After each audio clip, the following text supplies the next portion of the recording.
morning and welcome to Morning Movie News, where yesterday a pretty big headline broke about Disney deciding to not only pull all of their content from Netflix, which basically just arrived at the streaming service, by the way, in mass, but to start their own competitive streaming service. And while that's not only interesting in a contained discussion, I think it gets even more interesting when you think about it in the larger scope of things and how digital streaming is changing the business. I mean, don't forget that movie theaters are seriously having to discuss with studios a very near future where films either debut day and date digitally and theatrically, or there's a very small window before they do.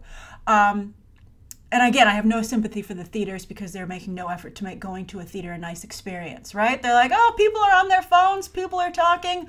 What am I supposed to do about it? And so people are like, you know what? I'm just going to wait for it to come out on streaming. And that loss of revenue is pushing the studios wanting to shorten the window because they just want people to see their product. But anyway, some people are saying, well, is it really a good idea for Disney to start their own streaming service? Should they start their own streaming service? And I think that you have to realize that as all the audience shifts to digital, there's no way that these big studios, who are the ones making the content for now, that's why you're seeing Netflix, Amazon, and now even Apple get into their own original content, and Netflix purchasing Miller World, so they don't have to, not even licensing fees, they own it outright, because it's just like what happened to Netflix originally. These companies, these studios are saying it's our product. We don't want a middleman to interface with our audience. It's not like, oh, Netflix, Amazon, and Apple got there first. Darn it! They're just going to come in there and say, move over, or get behind us. And that's exactly what Disney is doing. And Bob Iger, you have to give him credit because he's a visionary thinker and leader. That's why he's, I think, done so well. I think, as I've said before, I think he's the most influential leadership that Disney has had since Walt. He's really good at diversifying their portfolio from the creative, like it was his idea to purchase Pixar, Marvel, and Star Wars, to business decisions like this. So let's break it down and what it means. But mark my words, AT&T wants Time Warner for a reason, and of course we've already seen that they've announced a DC streaming service. Don't be surprised if a Warner Brothers one isn't far behind, and it's maybe tied to that DC streaming service. All right, so anyway, Disney is starting their own service, and it's going to have it's going to focus on two things: their own content overall, and then also one for ESPN, which they refuse to let die, even though clearly it's bleeding heavily.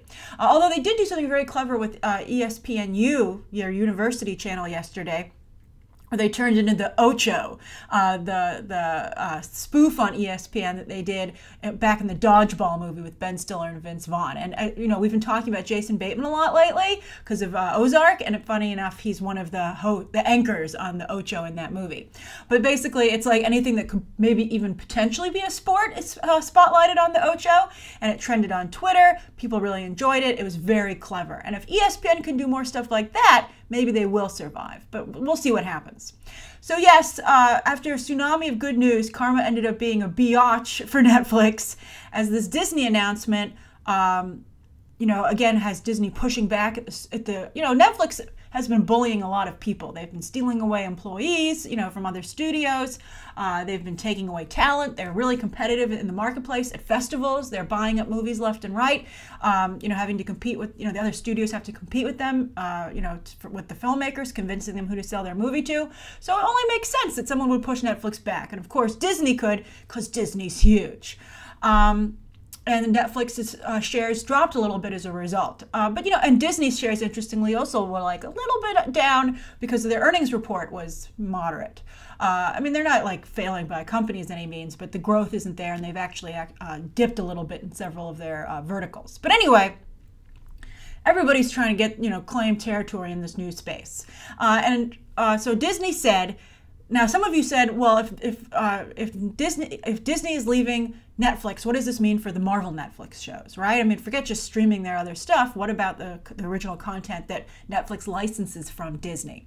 I don't know if they're going to move it. I'd be surprised if they moved it, to be perfectly honest with you. Unless Netflix is like, I freaking hate you for taking all your content and hurting my stock. But come on, you can't have personal feelings in a situation like this. I think that Netflix would want to hold on to, I think, a group of shows that it's so ingrained in the Marvel Netflix show's DNA that they are on Netflix.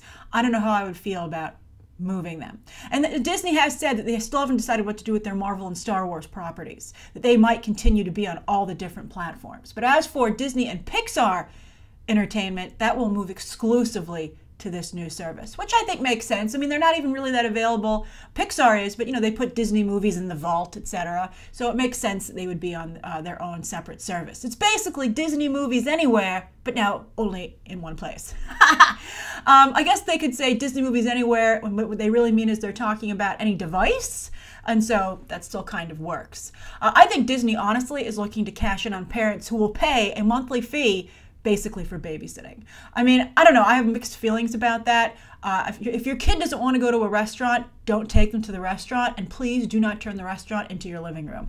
I'll never forget going to a restaurant here in New York City, and there was a family seated behind me, and they decided to let their child watch TV on an iPad at like a really loud sound. So I felt like I was having, dinner in their living room, but they weren't paying for my meal. I had to actually turn around and be like, could you turn that down? It was nobody wants to, confront a family with children in a public place. It was just a really bad experience all around. But anyway, I think that Disney is making 100% the right decision. We'll see if this works out, though. Bob Iger has wanted to move into digital for quite some time now. Remember when they acquired Maker Studios? Let's hope this turns out a little bit better. He bought like some baseball streaming service. They already had like a minority stake in it, but now they're fully going to own it. And I think it's weird that Disney won't just build something from scratch. They want to acquire someone else's like network that they've put together. I don't know. Maybe there'll be a bundle where eventually you can buy the Disney service, the Warner Brothers service, etc.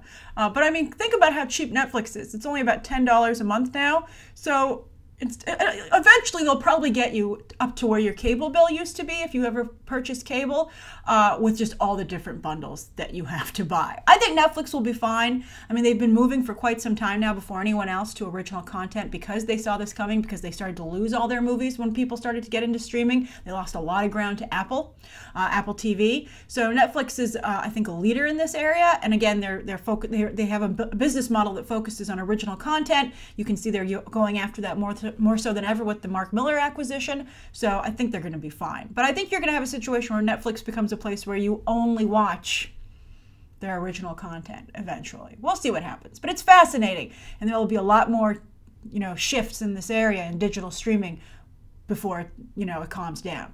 All right, so that's the first story of the day. The second story of the day is, remember I told you when we were talking about Ian McShane being cast in Hellboy that the really tricky and crucial bit of casting would be who would play the Blood Queen in this Hellboy reboot? Well, they picked someone. They picked Milla Jovovich, and I think it's a mixed bag. I mean, bottom line, she's a B-movie goddess, but she's a B-movie goddess. That's both a compliment and a negative.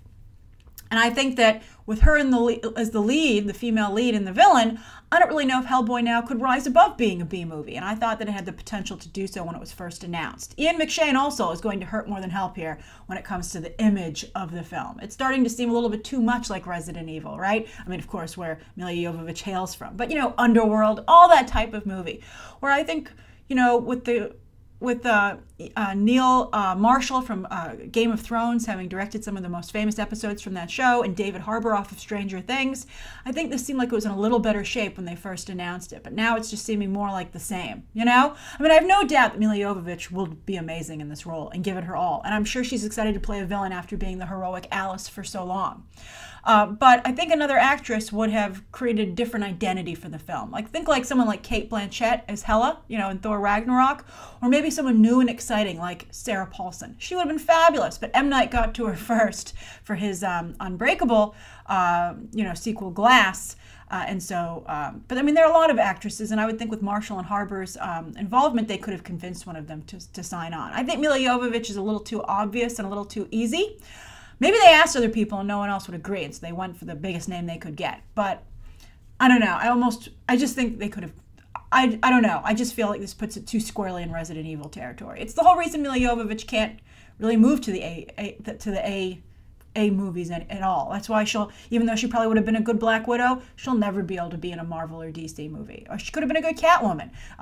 She's very good at what she does, but she's just it's just so ingrained at this point, like Marvel, Netflix, and the DNA. Those are Netflix shows. And Milla Jovovich at this point, she's a B movie actress, and I think that's never going to change.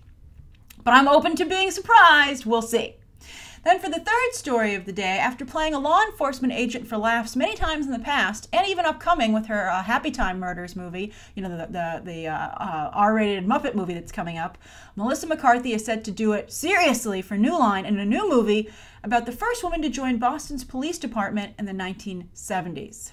That would be interesting to focus on the fact that that's so late in the game. Really? Not until the 70s? Even in small positions of police secretary?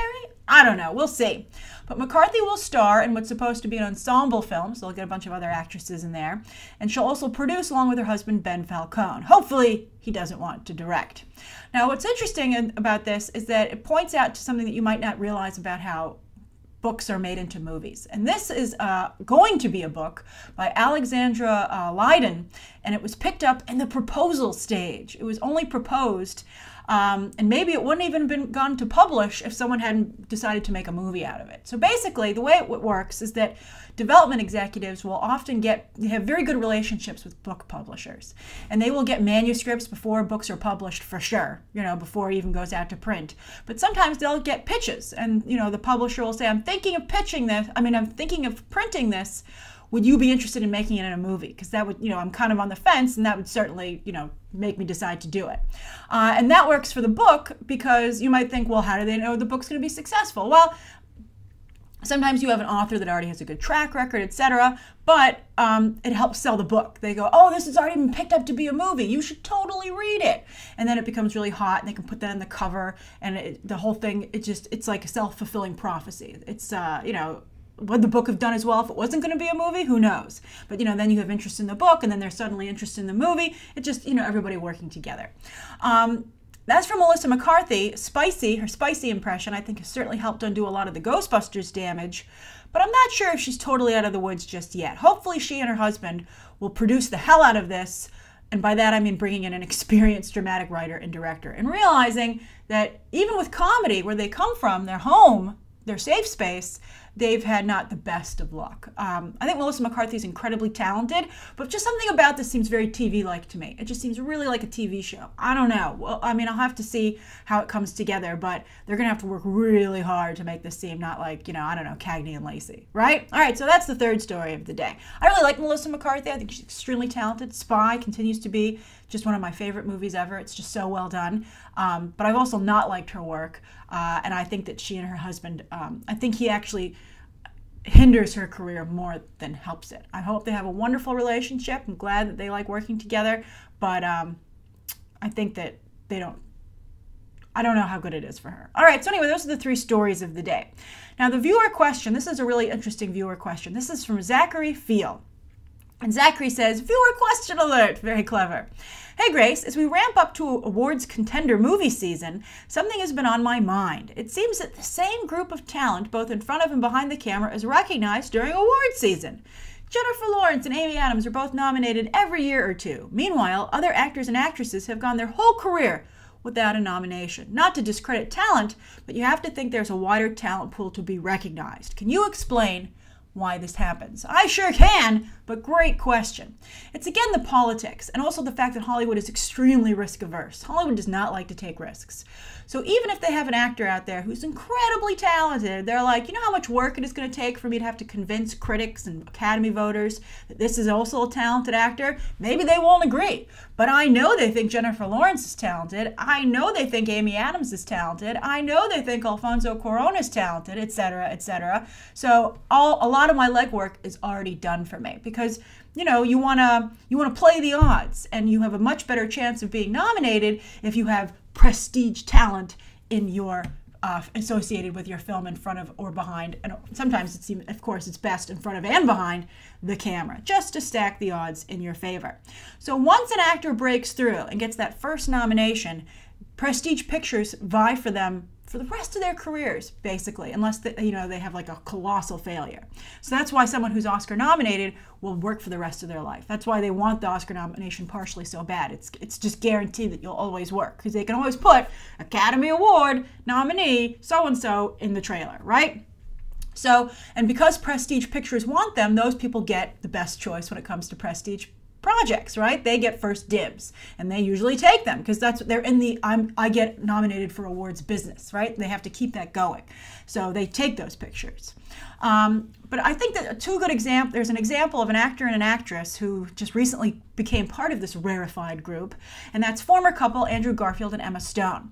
Andrew Garfield got his nomination with Hacksaw Ridge, and Emma Stone was nominated for La La Land and won. And then this year, they're both frontrunners for awards season already. Emma Stone for Battle of the Sexes and Andrew Garfield in Breathe. Suddenly, Andrew Garfield is an Academy caliber actor, and his films for the rest of his career, and I think he particularly deserves it. He's so good in Hacksaw Ridge, and he looks really good in Breathe. They'll be like, what's Andrew Garfield up to? It's a little bit like, what's Eddie Redmayne up to? What's Michael Fassbender doing, right? That's what the media will ask when we're trying to decide what are the awards contenders. That's what the Academy voters want, and these people have that. They have that connection already established with the voting community. Now, sometimes it can also go poorly. Amy Adams, for instance, she's been nominated perhaps too many times at this point with no wins. So somebody might go, I don't know, maybe she's become a risk. The Academy likes her, but just doesn't want her to win. Or you could say, hey, maybe it's time for Amy Adams to win. I want it to be for my movie. I mean, we talk about this all the time. Often when an actor or a director wins, it's not always for the movie that they've actually been nominated for. It's time for them to win. Or like with Matthew McConaughey, everyone so loved him in True Detective, they were like, oh, that just going to add to how great an actor he is, so we're going to give him the Oscar for Dallas Buyers Club. I think to some degree he wouldn't have won for Dallas Buyers Club if True Detective hadn't aired throughout the voting season. And then for Jennifer Lawrence, she already won, so she's less likely to win again for a while, so that could count against her. She's in Mother because her boyfriend is directing it, Darren Aronofsky, and also he's going for the Black Swan formula. Also, he can put her in there to get awards voters' attention and to make the movies come across as serious and have no intention or desire for her to actually win. He goes, it doesn't matter. I've got her, I've got Javier Bardem, I've got Michelle Pfeiffer, I got myself. Darren Aronofsky, of course, for Black Swan, already also himself, awards friendly. So it's also about sometimes putting together the package. Like like you've heard too big to fail. Some awards movies are too big not to get nominated. And that's how they're put together that way. It's a science. So I hope that answers your question. Great question. And as for other talent, you can always break in. Someone could be like, I couldn't get any of those other actors, so I have to go with you. It's your lucky break. Or this wasn't supposed to be a prestige picture, but we surprised everyone, right? Or I need an unknown to play this role, because that's part of my gimmick when I pitch this, right? It's all a big factor, and so that all comes into it. And think also when you're during award season, one last thing, try to look at how the narrative has been structured, right? Be like, oh, look at the narrative for this. What story have they decided to tell? That's no accident. They might have been crafting that when they were putting the picture together. Like, for instance, would Wonder Woman have as good awards chances if not for Patty Jenkins' Monster, right? She's already done the award circuit. She got Charlize Theron an Oscar for Monster. So she's not such a ridiculous idea to Academy voters because of that history. If she didn't have that in her past, Wonder Woman as an awards contender might be a harder sell. All right, so that's today's morning movie news. Thank you so much for tuning in. Please write down below, I think, today's top 3 stories, Zachary's viewer question, anything you'd like to see covered tomorrow. Morning movie news will be a little late tomorrow because I have potentially an eye infection and have to go to the eye doctor. All right, thank you so much for tuning in, and you can check out some more videos right now.